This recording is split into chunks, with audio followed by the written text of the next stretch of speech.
I'm Dr. Scott Lynn. I'm the Director of Research Education. We're joined today by my good friend Bernie Najar, Director of Instruction at Caves Valley in Maryland. Has coached a lot of really good players. Kyle Berkshire being one of your celebrity students. Worked with him since he was very little. Helped him a lot on his game. Worked with a lot of Korn Ferry Tour players, a lot of high-level players. So what we're going to be talking about today is timing of forces. This is something that you cannot see with your eye. I've watched a lot of videos and looked at a lot of players swinging on this plate, and I'll look at a video and say, oh, those forces got to be way late. And then you look at the actual graphs and you're like, actually, those are on time. You look at my swing, you're like, we're going to use me as the example today because I'm traditionally very late with my forces, and I think it has a lot to do with some injuries I've had in the past playing ice hockey, which is kind of dumb, but I'm Canadian and that's what we do. Anyways, so we're going to talk about some of my stuff. I mean, this is a 7-iron. I'm pretty happy with this swing. It's 94 miles an hour. It's carrying, 180 something. I was pretty happy with this swing. But then when you look at it, there's a lot of inefficiencies in how I use the ground and some of the forces I'm using. So Bernie is going to help do some assessments and talk about some of the stuff he does to alter forces or timings of forces and swings. Well, good morning, everyone, and thanks for coming out. And hopefully you can hear me. We're talking a lot about how to get the timing right. And not everybody's going to be a world-long driver with their force application. So what we're talking about is helping the folks that we see, not to say there's an everyday golfer type, but someone who, if you can just adjust their timing a little bit, can make a huge difference. When you have someone with a lot of speed who's already hitting it far, sometimes you're not going to find too much to tweak. Or you might find somewhere where you can add a little bit and it makes a big difference. But I'm talking more today about players where their timing's off. Obviously, Scott's a good player. He's played sports. But why is the timing off? So he's given us some information. How many people here teach with a motion plate or a pressure plate? Just a show of hands. Okay. So obviously we're going to go through some stuff for those of you who haven't used a system like this, but I'm guessing most of you have seen it. And when you see the timing of the forces, can everybody see the graphs? All right. So Scott, if you could take your swing up to the peak horizontal. So go to right there. And just stop it right there. Does everybody see that okay? All right. And then could you put the pressure for the feet up? So what we're going to show you here is where his point of pressure is on the ground with both feet. Can everybody see how he's got quite a bit of pressure on his right side? Scott, if you would, talk a little bit about that. So that's something we see a lot of variability amongst players, but in really good players, they're very precise or very consistent in how much they get into their trail side. And so I gain a lot of speed when I get a lot more pressure shift off the ball. So how much is the maximum there? Go a little, move it a little bit. It's already going forward. Go back a little bit then. So I like my pressure shift to be in the 85 range. Go back more, like the other way. Yeah, keep going. Now it's going forward. I don't know. I can't find it there. So let's say it's about 85. 84, 85. That's kind of where I like to live, and that's where I know I hit it the best. So dialing that in is really important for me. Now, the only issue with that is when I get there, you can kind of see my foot there, and you can see it definitely in the pressure shift. It gets to the outside of my trail foot quite a bit, which is not a very efficient place to live. Because if I get a lot of pressure over here and I get to the outside of my trail foot, sometimes it gets really hard to push and get back, so I get my low point in front of it, and I get an efficient strike. I've been known to have the odd chunky one. Yeah. So with that in mind, I think everybody here has had a player on your tee that tends to roll their trail foot. And when you lose that point of contact on the ground, there's a reason for that. And we can trace yours back to some of your injuries. Yeah, I've had a few hockey injuries. I had a bimalleolar fracture of my left ankle playing hockey in about 2017. And I destroyed my right ankle playing football, Canadian football, 3 downs, big ball, in about, well, that was a long time ago. That was in high school. But those things are still there. There's a lot of mobility restrictions and things in that ankle that still don't work quite properly. And Bernie showed me how my ankles are not working too well earlier today. So we'll get into that in a second. So the reason I'm bringing this up, if the forces are late, there's a reason why they're late. Usually starts from the feet up. And so many players today, they're wearing different types of shoes. You're going to see some people wearing a very mobile shoe like I'm wearing that already lacks stability, and all of a sudden they're over here. At the same time, you're going to see people wearing shoes that are very restricted and they can't load very well. So pay attention to their shoe types, but also when you look at the pressure screen, be aware of where their point of pressure is. I think that's really important. When we look at Scott's foot and ankle motion because of his injury, you want to grab that blackboard a second? Sure. So this is just a cool little tool here, and it wobbles. And if, for example, we put it under Scott's right foot, and I cue him and I say, you know, I'd like you to pivot back, and he does this, he's getting some feedback, right? So whatever you can do to give players feedback, it doesn't need to be anything fancy, but helping them relate to what you're asking them to do, and then helping them to understand what they need to feel to load better. So I could potentially start them over here and have them push a little bit this way, or whatever you see fit for your player. And what did you notice, Scott, when you tried this? It's very difficult for me. I feel like I have a mobility kind of restriction because you told me to try to separate my lead foot from my trail side, and that's really hard. I can't do very well there. It's hard, right? Yeah. So some of the options might be, maybe we give you a wider stance. Mm-hmm. What would that do for you? Generally, that makes my horizontal force higher. So it allows me to, because obviously I have like a kickstand, right? So if I go out here, that puts me at that tibia at an angle where I can push off of it and not get to the outside. It gets really hard to get to the outside of your foot when your foot's way outside of your base of support like that, right?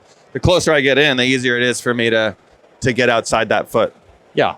So those are little adjustments. And again, we're talking about a really good player already, someone that is athletic. And you can, you know, the cool thing is in someone's setup, you can make little adjustments to help that timing. Looking at the rest of the swing, just to take people through to the peak torque. Could you cue it to the peak torque? Peak torque. I was very impressed with my torque here. I rarely get my torque anywhere near the tour average, and that one just snuck into the bottom of it. So nice job. I was pretty impressed with that. Maybe it was JD's help yesterday that excellent. That got me there. Yeah. So great coaching, right? JD gave you a nice cue. What were you thinking about? I mean, this is something that I've worked on my torque forever because I know that I'm not good at creating it. I think a lot of it comes from years of playing ice hockey. So if I have skates on, in order to create rotation, right, you need anterior, posterior, or like toe heel forces to create that force couple. But if I have skates on, you're just going to slip doing that. So with ice skates, the first thing I did athletically with a stick in my hand was ice hockey, which when you shoot a hockey puck, you push this way and go this way.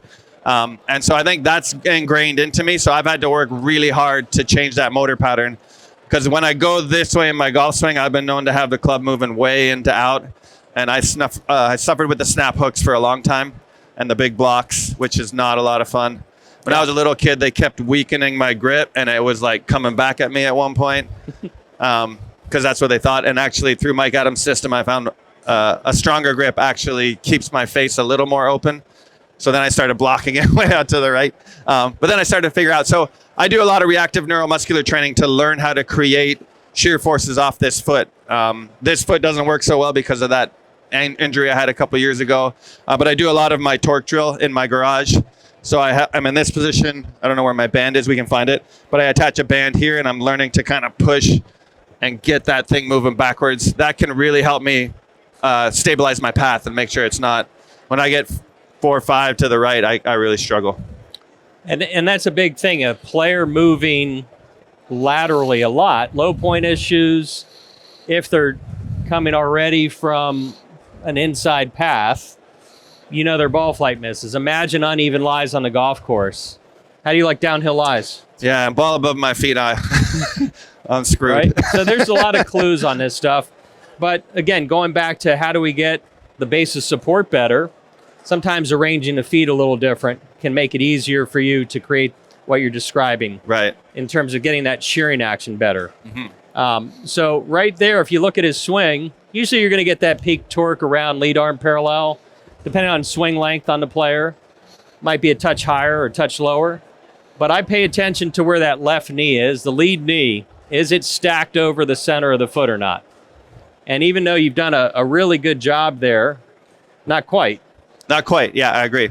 Right? So how would you work on that if you were asked to do that? And it's actually something that I've played around with in my own golf swing. Because John Dunnigan says the best golf teacher ever is Goldilocks. And so I know where the position of this lead knee is. I can alter it to alter ball flight.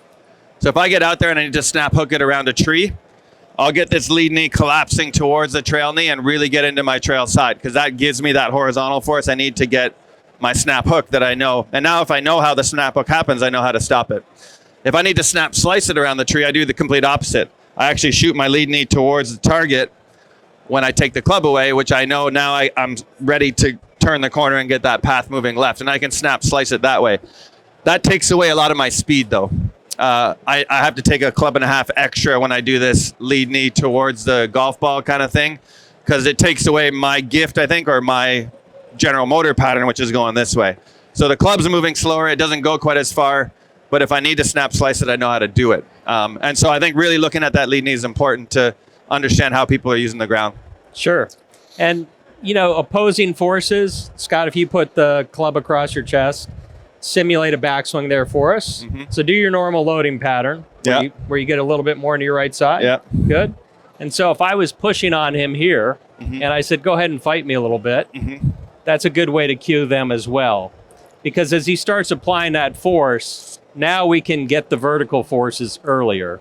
If he's here, he's not going to get his verticals in time. No chance. Yeah, there are some athletes that can, because I've seen some really good players that can get it here. I'm sure if you watch like Bubba Watson or something like that, he's an incredible athlete. He'll be able to get it back, but I'm not Bubba Watson. And I say that often to people when I work with them on the plate. Like some people will say, oh, I see Rory McIlroy, and he goes up in transition, then goes down. And I was like, guess what? You're not Rory McIlroy.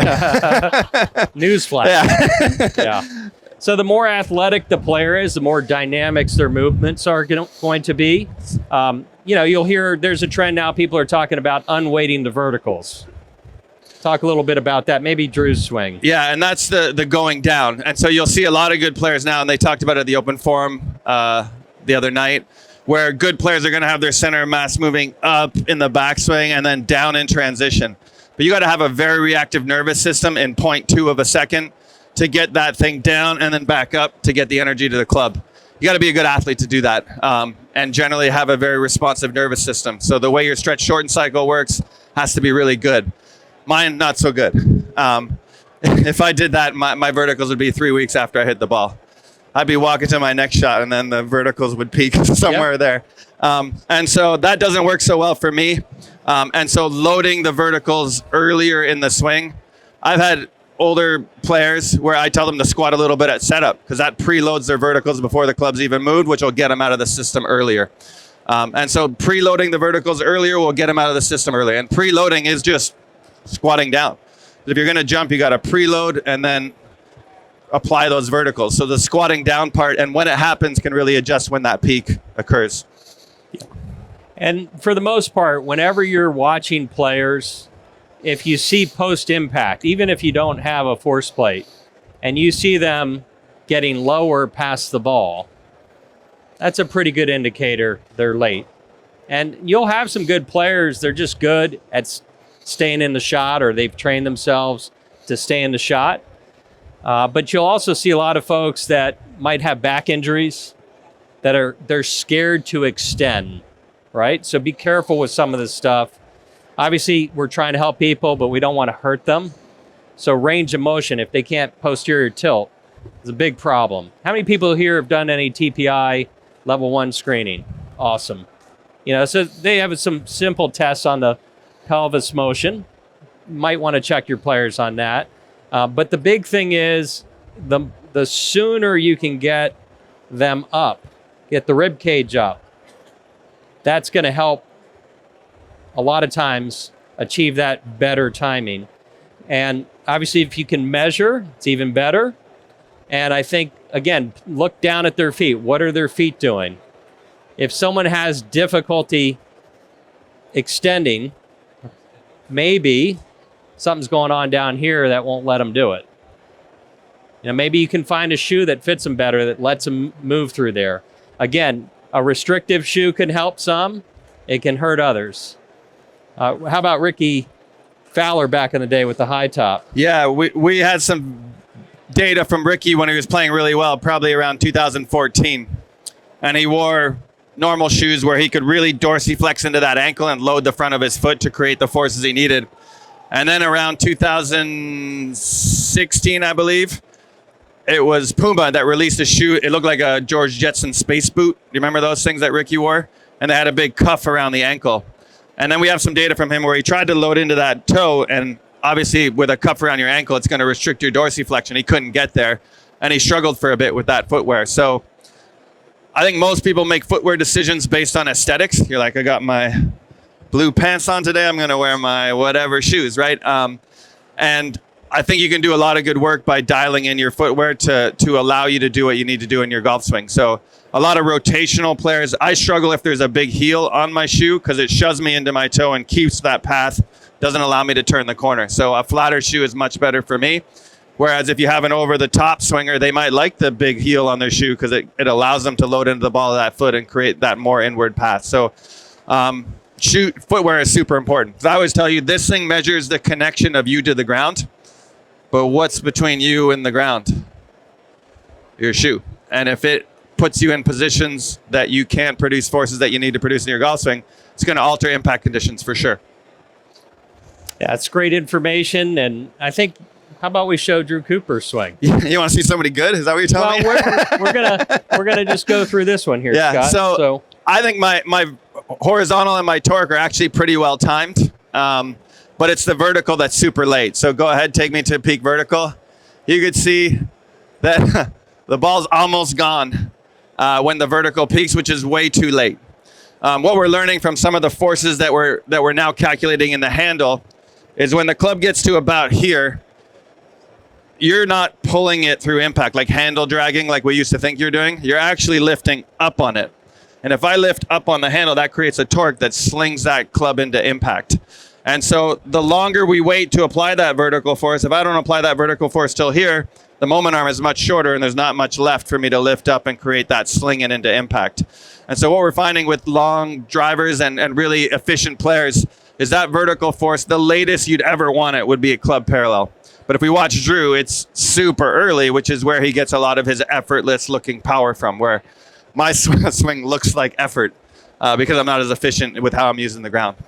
Yeah, I think Scott's swing, if you were watching him, he's a player that's moving more right and left. You're not looking at him as the guy that's exploding off the ground, but you can hit it just fine doing that, and keep that in mind with your players. That might be a great way for them to swing. Jimmy Ballard had tremendous success with a lot of players on tour with that same approach. But let's show a more explosive player. If you could Good call.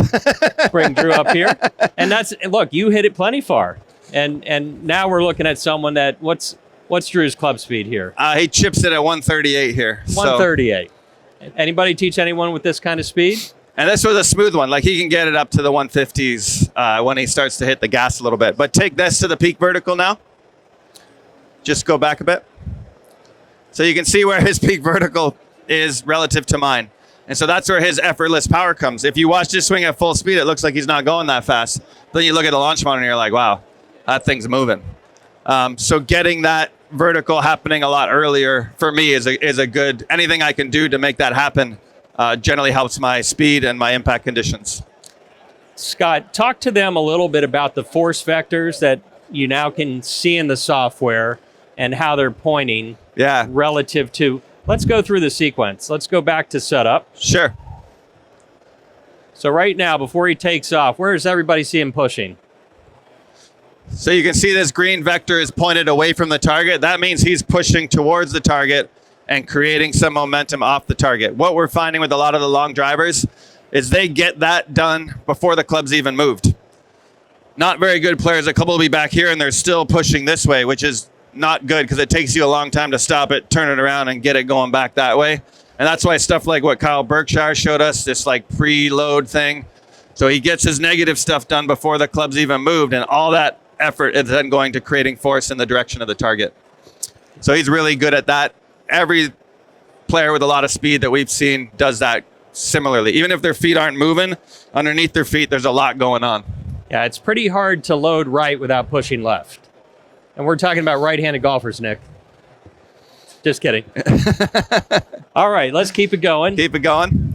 And so you'll see right now he's breaking all that negative momentum that he put into the system. So he's really efficient at pushing into that right foot and not like swaying off the ball by creating that braking force. So you can see the area under here kind of matches the area under there. Now he's doing his horizontal push-off. So you can see that that vector is now pointed towards the target. So he's creating momentum, pushing him towards the target. But what he's super efficient at, and what all really good players or really high-speed players are efficient at, is creating that braking force. So if you'll see here, he gets some positive momentum there, but now see that thing's pushing backwards away from the target. So he's allowed himself, and I think it was Pete Cowan that showed me this. So if I swing my arm like this, and I swing it kind of slow, my hand doesn't move so fast. But if I swing it at the same speed and then I break this, see how fast that thing takes off? So being able to break your body and transfer that energy into the club is where a lot of his speed comes from. And you can see how efficient he is at creating that braking force. Look where it's happening. He's stopping his body right here in the swing and relaying that momentum into the club. You want to put it back to me? My braking forces are 3 weeks after I hit it. So take it to the peak braking force for me. The ball is probably 3/4 of the way to its target by the time I put on the brakes right there. And that's not super efficient. So if I can do anything in my swing to move that backwards in time and get it happening before the club hits the ball, that can be super efficient. But I think a lot of that comes from some physical issues that just makes it really hard to do. If you could take Drew and put his swing back up at peak vertical. So everybody take a look at his lead leg. Notice where, and again, this is like when you have someone who can stack these joints nicely. When you have this kind of action, you have the perfect recipe to hit it far. Not everybody can do it, but certainly you can get better, closer to those movement patterns. But you got to know what you're looking at. You got to train with the right things. The swing catalyst motion plate, the dual plate, they're going to help you see those details. And then you can make better decisions. Scott, should we take some questions? Sure, yeah. Nick. We talked about AP forces and how the trail foot maybe can be a little less to help with that. Do you think because you're a hockey player and that foot slides back, why you have a hard time activating that AP force in this leg? I think so. And if you do any assessments on me, like my right leg's my very dominant leg. It's my strongest leg. Whenever I do unilateral things, I'm good on this leg. I'm not so good on that leg.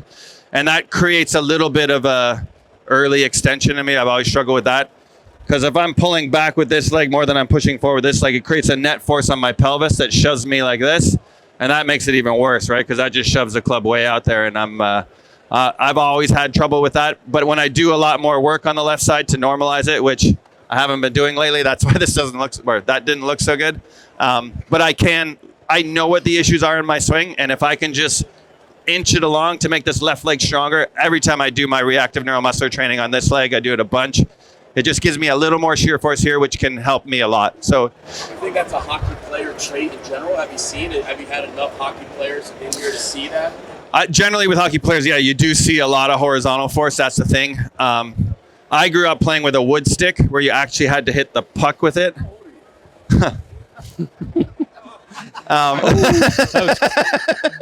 Hunger. But the sticks now, you actually have to hit it fat. Like you hit the ice before the puck and it flexes the stick and the stick snaps into it. So my hypothesis is the next generation of hockey players are going to be awful golfers. They're going to be they're going to be hitting the ball way behind there. But yeah, we do generally see hockey players have a very lateral pattern because with skates on, you just can't produce those toe heel forces. Yeah. Yeah, good question. Any other questions? Yep. You're talking about the lead knee and just addressed it here. Yeah. Tell me what you were matching up where it was in the backswing. What were you meaning about the lead knee stacked over the ankle? So can you draw a line for me from the center of the left foot vertically up through the knee? Yep. Thank you. Perfect. Okay, so everybody see how that looks? Now think about a good squat in terms of form. If someone's squatting and they're squatting like this, you probably shouldn't load them, right? Be a problem. So generally speaking, especially if you want to apply vertical force, your knee should track in a squat over the second toe. Anybody over here, they're probably having a foot-ankle situation. That's not allowing them to get back over there. So again, in Drew's swing, he's right there, right? And, you know, many years ago, David Ledbetter talked about squat and separation. I think that's what David was seeing on video. We can now measure some of these things. But pay attention to where that lead knee's tracking. Because, again, if you have to push up, imagine I got to jump from here. That's why it's... Pardon? I don't think you're going to get there fast enough. Right. I haven't seen anybody do it too early. And the issue there, if I really collapse it in, I need horizontal force to get it back, and then I need the brakes. Because you'll see some people who overdo it and they go way over here, and then they're inefficient as well too. So leaving that knee right where it is makes things a little easier on you, but the only problem with me is that dampens my gift or my force pattern that creates speed, so it makes it a little more complicated for me. I can hit it shorter like this all day if you want me to, but that's no fun. Yeah. Right. And again, you're going to see with players as you screen them, where can they move? And the body's not going to go where it senses injury. So keep that in mind. If you're trying to, you know, again, this isn't like, sure, if you can do it, but not everybody can do it. So there are different workarounds, widening the stance, narrowing the stance. Mike Adams does a great job of telling everybody how to make adjustments at the feet, the grip, etc. And I'm sure all of you in your toolbox, you have different ways of doing it. But when you start looking at why these timings occur or why they're not happening at the right time, those are some clues for you. Yeah. But be careful making assumptions from video, because really good athletes can fool you. I was just doing a session with the Chicago Cubs, and they had a baseball player who was like this through impact. They're like, oh, we got to work on his brakes.